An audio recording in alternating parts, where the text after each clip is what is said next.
Questions of much graver and universal interest occupy our minds today.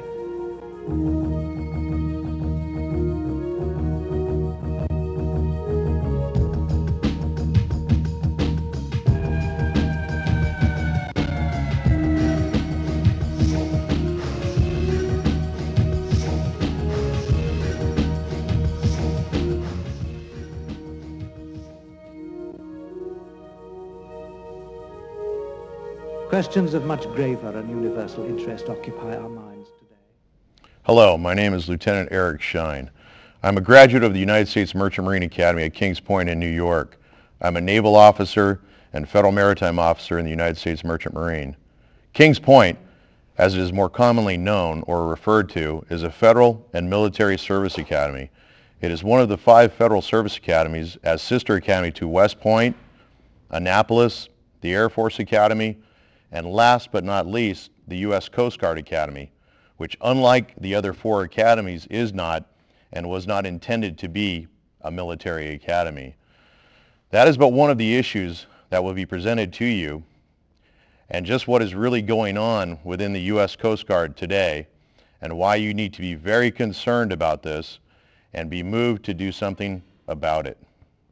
I'm here to talk to you as part of an expose regarding a grave threat to you and your family, and just as importantly, to the U.S. Constitution and rule of law as we know it as well. This is a grave danger that was established innocently enough in 1915, but has grown more and more menacing over the past 100 years or so. And this has been carried on by some adroit guidance of certain less than innocent people who are not acting on behalf of the American people. When more closely analyzed, it would appear that those involved in this are representing at least corporate and private interest, if not even foreign interest, to those of America and Americans. By the course it was set upon, it is now spreading quickly throughout, if not surrounding the entire United States. It is set to expand even further and move into deep water and even into foreign ports around the world as well. This is not the Coast Guard. The threat is not an insect or plant species of some sort, or plague, or even some foreign and invading army. It is much worse as it is a domestic threat coming from within. A Trojan horse of sorts that is being controlled by some foreign power or nation state, or at least it appears to be, and this threat is something that must be confronted by all able-bodied citizens or civilians, including residents, resident aliens, federal officers, federal officials, including military service personnel and military officers, but most importantly, our elected representatives in both houses of Congress. The threat is one of our own federal agencies run amok and is doing more damage to our Constitution, the rule of law, and is intentionally undermining issues of civil defense and national security by carrying on attacks against our own American people and their own rights and protections. This is something that even the U.S. Navy itself should be involved in defending us all from, in defeating and protecting us, or the Pentagon and its legal staff, or the legal staff of the Department of Justice, but they seem to have been somewhat hijacked in much of what is going on. It is unclear how much it, or if the Joint Chiefs of Staff, knows about what is going on and just who is involved and at what level. There are some matters that even high-ranking personnel within the U.S. Navy are involved with in the transferring of U.S. Treasury assets in the form of various types of resources from the National Strategic Oil Reserve, Petroleum Reserve, and trying now to replicate the same program within the U.S. Coast Guard. So it is clear that certain personnel within the Navy may not be interested in stopping any of this due to their own involvements. The war in Iraq is tied into all of this. You, wherever you may find yourself, need to take the information presented here and begin to ask yourself and others hard questions and build upon what is presented here. The only way the U.S. government, our government, will perform within the confines of established law and order and in keeping with the Constitution is if the people carry on aggressive and unrelenting oversight of our own government and its personnel, as many are beginning to do even now. No one, not one of us, can sit idly by when we hear of events, circumstances, and corruptions of process, procedure, and personnel, as I am about to expose and explain to you herein only a portion of what is going on within this four-part series. As when we do sit idly by and do nothing, we become a part of the problem rather than the solution.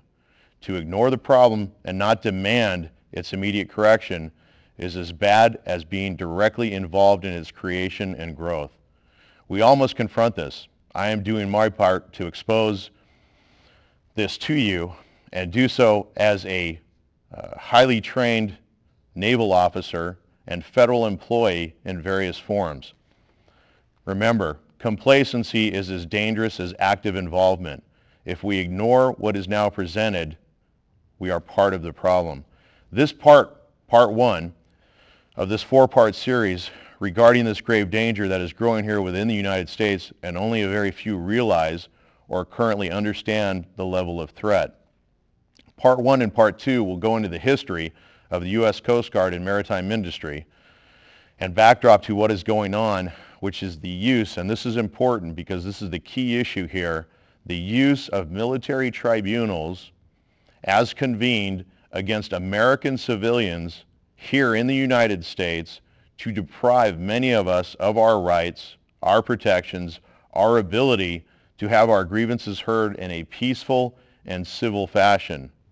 Part 3 will go into some of the signs or symptoms coming out of the Coast Guard itself as an agency, as are exposing the grave problems in the leadership of this federal agency. Part 4 will look to and present at least many possibilities as to what can be done, like writing congressmen, senators, calling, faxing, visiting their offices, even sponsoring legislation to correct this. Can be done, who to contact, how to get involved, and how to confront this abuse of authority, abuse of federal funds, and abuse of due process, and a long list of other abuses that only seem to grow daily. This series is focused tightly on the U.S. Coast Guard as a rogue agency of the United States federal government that is using, in fact misappropriating U.S. Treasury assets and U.S. defense dollars in a broad, systematic series of corruptions that is targeted at Americans and is only even now barely beginning to unravel and collapse around the ears of those involved. First, I would like to commend all those graduates of the U.S. Coast Guard Academy who do their job and do it well, and all those others who serve in the U.S. Coast Guard as officers or enlisted personnel, or act as embedded civilians and perform meritoriously with little or insufficient recognition for a job well done. This is not targeted at those individuals. Whoever you are, and however you may have found your way into the ranks of the U.S. Coast Guard, thank you. I hope that what I am to present tonight will go a long way in making your job easier and also towards reversing some very dangerous trends that you have been caught up within through no fault of your own. It is time for you to take a much closer look at who you are, what you do, and what is going on around you, and begin to speak out.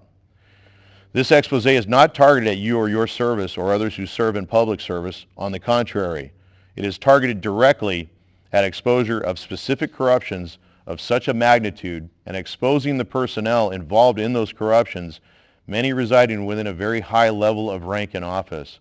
Corruptions that only make your job all the more confusing, difficult, and even untenable at times, due in large parts as monies that should be going toward providing you with tools necessary for you to better perform your duties, or to even provide you with better pay, better working conditions, proper medical benefits, continuing education, and other such protections and rights to allow you to better fulfill your life's dreams and enjoy the fruits of your own labors and provide your families which are being misappropriated. When this is discovered or exposed under direct analysis, it must not be countenanced or allowed to remain in the dark.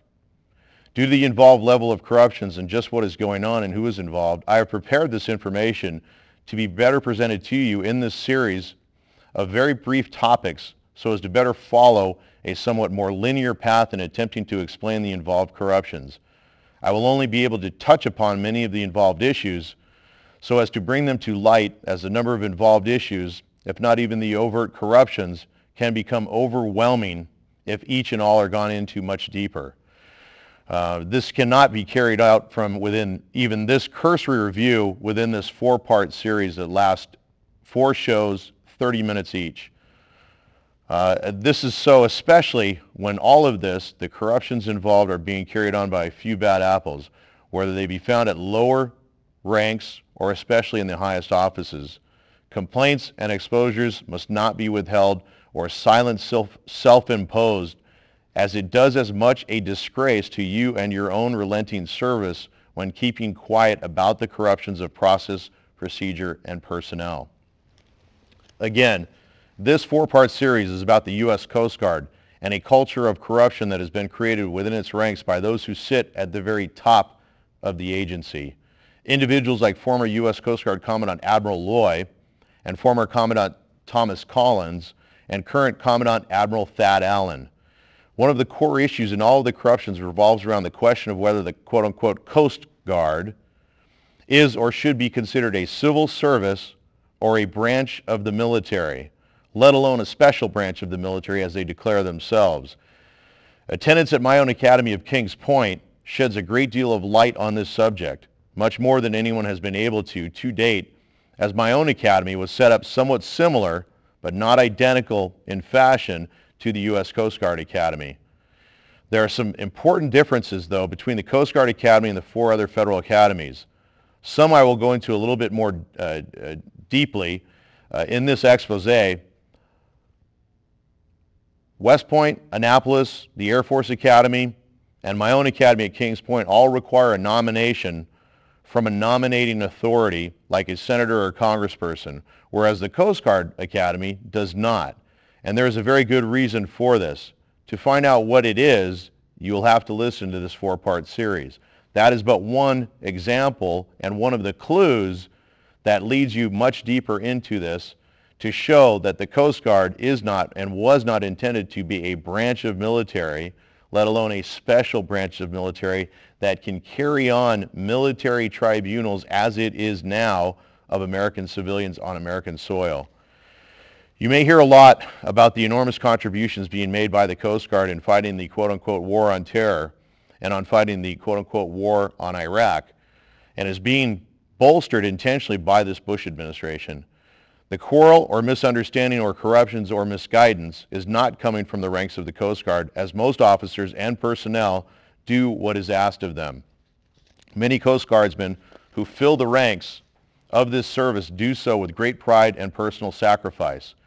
But the agency has been hijacked and is intentionally being militarized by those in charge so that they may sell weapons and interdiction platforms and weaponize and militarize what is and should be and remain to be a civil service and not a branch of military. The only time that the Coast Guard becomes under the auspices of a branch of military is in a time of war, declared war by Congress, to when they move under the U.S. Navy. And that is under the direct authority and control of the U.S. Navy, and at all other times they are supposed to be and remain to be a civil service. This is being done to quash and step on maritime unions, contractual rights of federal maritime officers and crew, destroy systems of due process, and even to the point of destroying our own U.S. Merchant Marine and custody of our own international waterborne rights of way, and even control of our own ports.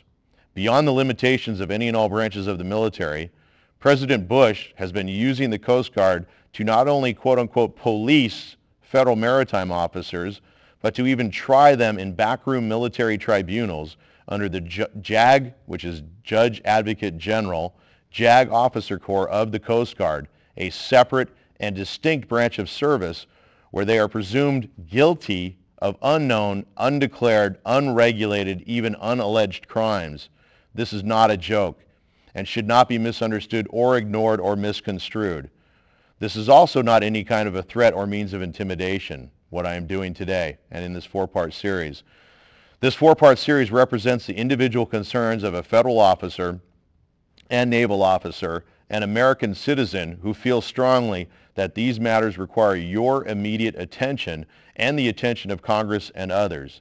They also represent the concerns of many others as well, who are also very concerned about these issues and the Coast Guard's open declaration that it is a newfangled and special, quote-unquote, branch of military that can carry on civilian law enforcement and ignore the Constitution, ignore the separation of powers doctrine that founded the three independent branches of government, can ignore due process and so many of our own founding principles with little regard for the outfall of this disregard.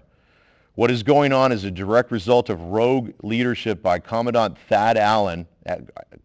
Admiral Thad Allen and others who preceded him and that have taken this agency down the wrong path, including for the interests of its own personnel, many of which do not wish to be in a quote-unquote new branch of military and thought that they were joining or being commissioned in a civil service, not a branch of military.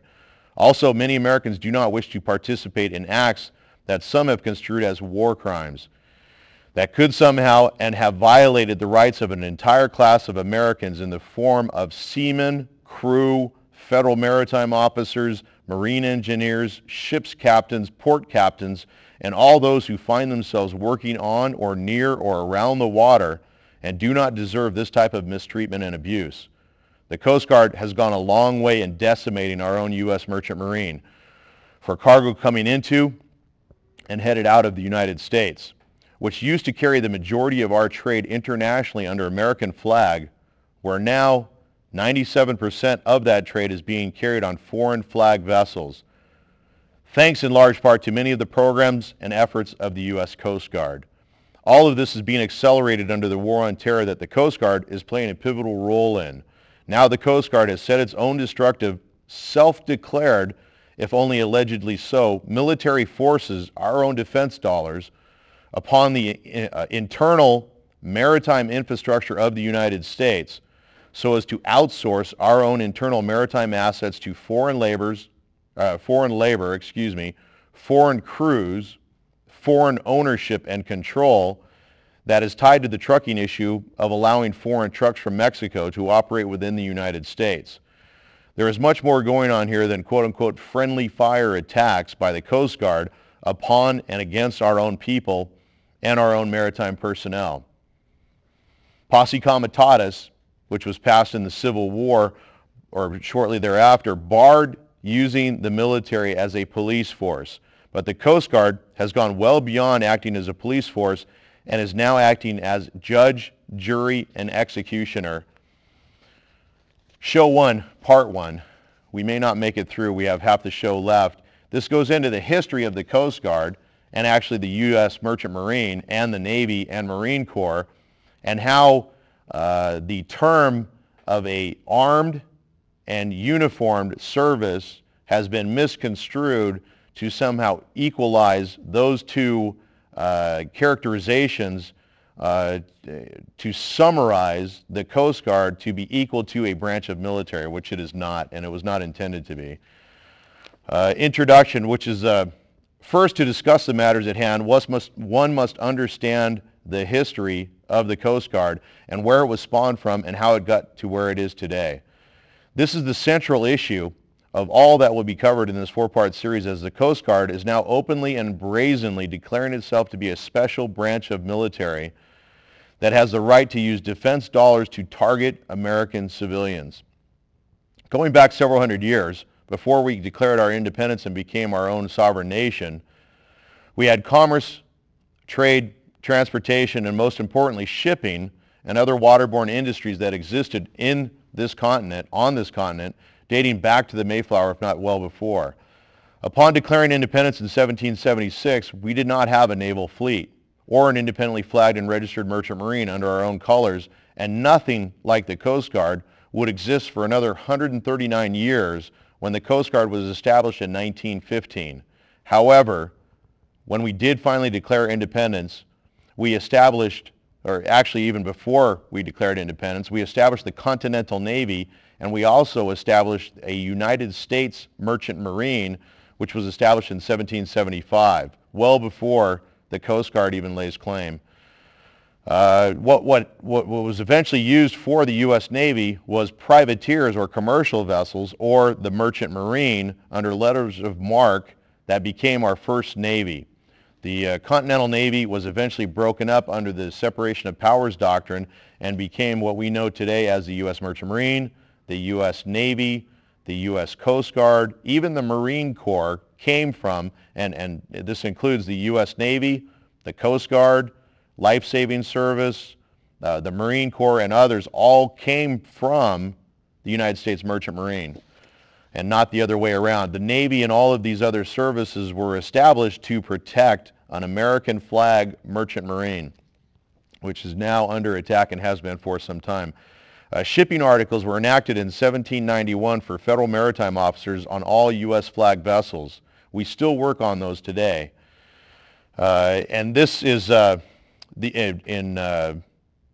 1780s, the Revenue Cutter Service was the first service that was formed by Alexander Hamilton. He commissioned 10 vessels, and this is eventually where the Coast Guard dates its origins back to.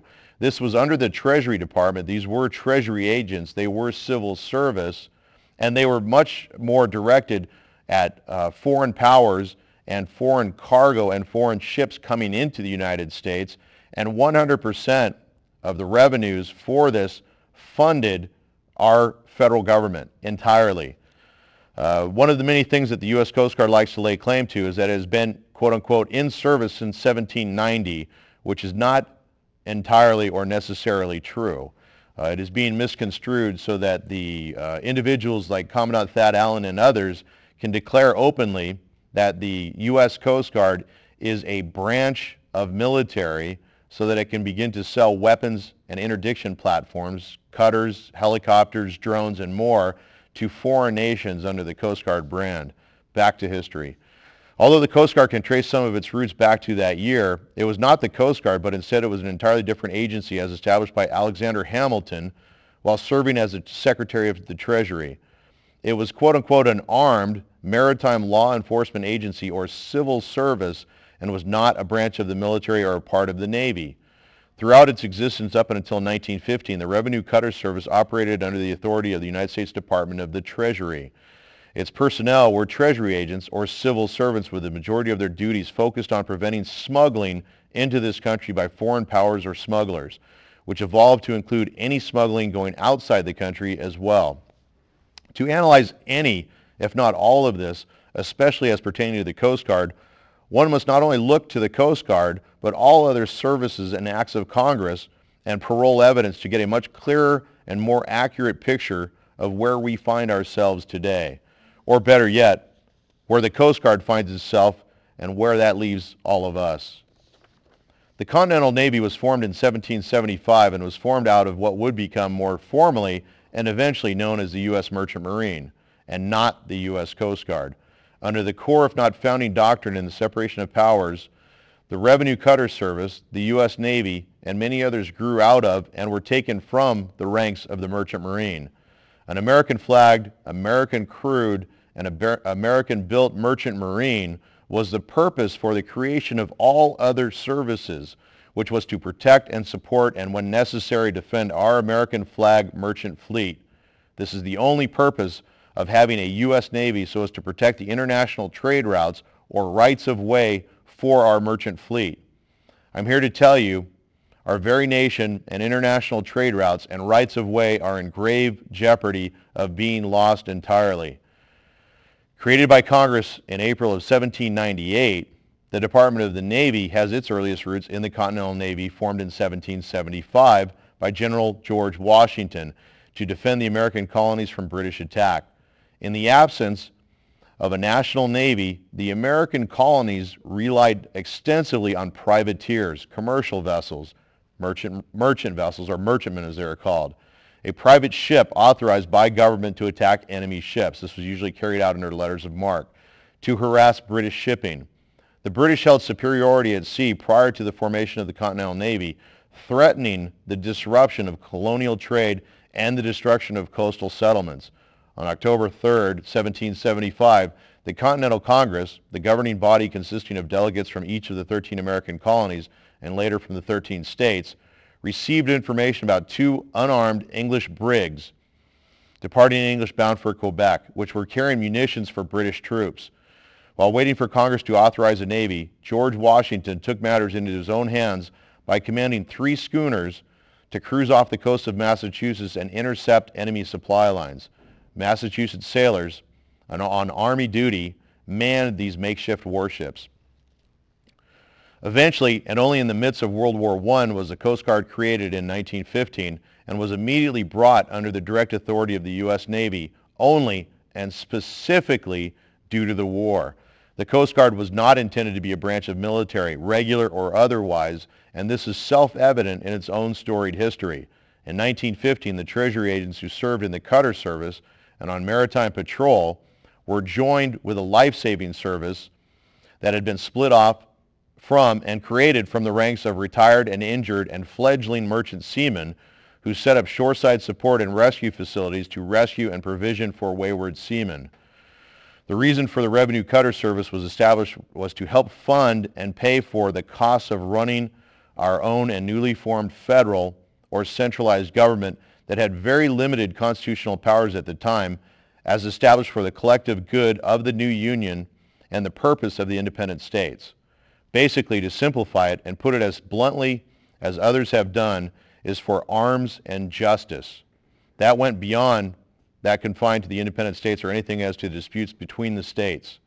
After the Revolutionary War, the United States was teetering on the brink of insolvency, and some form of immediate and sustained influx of revenue was needed to help fund the government. It was decided upon, as was customary at the time, to have this income derived from tariffs. It is important to note of what a tariff is. A tariff is a tax on goods upon importation.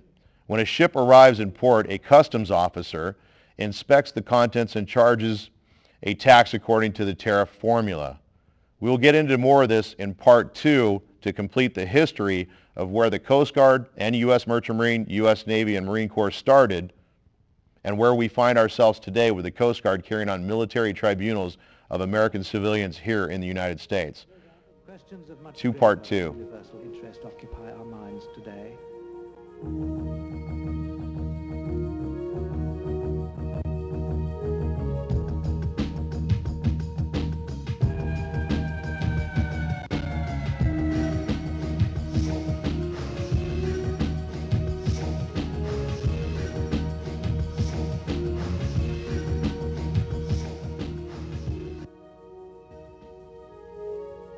Questions of much graver and universal interest occupy our minds today.